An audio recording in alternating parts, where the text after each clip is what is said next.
Indian ജനാധിപത്യത്തിന്റെ ചരിത്രത്തിൽ വിവരങ്ങൾക്കായുള്ള പോരാട്ടത്തിന് വലിയൊരു സ്ഥാനമുണ്ട്. 2005 വിവരാവകാശ നിയമം വന്നതോടെയാണ് ഭരണകൂടത്തിന്റെ ഇരുണ്ട ഇടനാഴികളിലേക്ക് അല്പമെങ്കിലും വെളിച്ചം കടന്നു ചെന്നത്.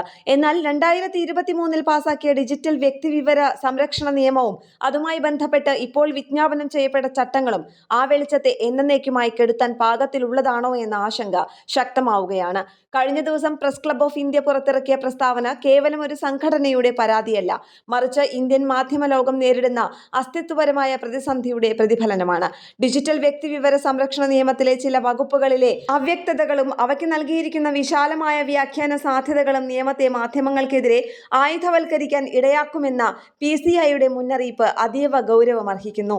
ലോകം ഡിജിറ്റലായി മാറിയപ്പോൾ പൗരന്മാരുടെ സ്വകാര്യ വിവരങ്ങൾ സംരക്ഷിക്കാൻ ഒരു നിയമം വേണം എന്ന കാര്യത്തിൽ ആർക്കും തർക്കമില്ല.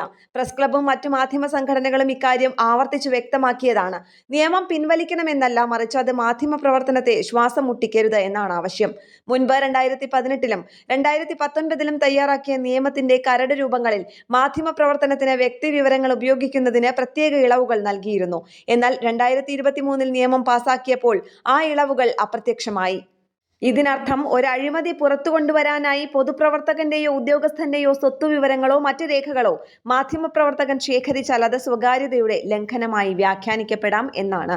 ഇത് അന്വേഷണാത്മക പത്രപ്രവർത്തനത്തിന്റെ അന്ത്യം കുറിക്കും.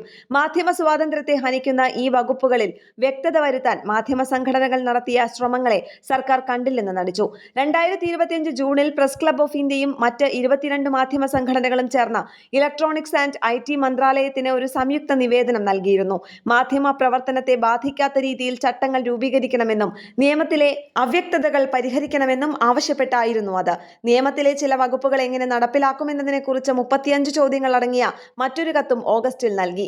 എന്നാൽ ക്രിയാത്മകമായ ചർച്ചയ്ക്ക് പോലും തയ്യാറാകാതെയാണ് ഇപ്പോൾ ചട്ടങ്ങൾ വിജ്ഞാപനം ചെയ്തിരിക്കുന്നത്. ഇതിലുള്ള കടുത്ത അതൃപ്തിയും വേദനയും പ്രസ് ക്ലബ് രേഖപ്പെടുത്തിയിട്ടുണ്ട്. അഴിമതിയും സ്വജനപക്ഷപാതവും മൂടിവെക്കാൻ ഉദ്യോഗസ്ഥർക്ക് ലഭിക്കുന്ന ഏറ്റവും വലിയ കവചമായിരിക്കും ഇത്. കൂടാതെ ഡാറ്റ പ്രൊട്ടക്ഷൻ ബോർഡിന്റെ ഘടനയും ആശങ്കയുളവാക്കുന്നതാണ്. ഇതിലെ അംഗങ്ങളെ നിയമിക്കുന്നത് കേന്ദ്ര സർക്കാരാണ്. സർക്കാർ തന്നെ പ്രധാന വിവരശേഖർത്താവായിരിക്കെ സർക്കാരിനെതിരെ നടപടിയെടുക്കാൻ സർക്കാരിന്റെ തന്നെ നോമിനികൾക്ക് കഴിയുമോ? ഇത് സ്വാഭാവിക നീതിക്ക് നിരക്കുന്നതല്ല.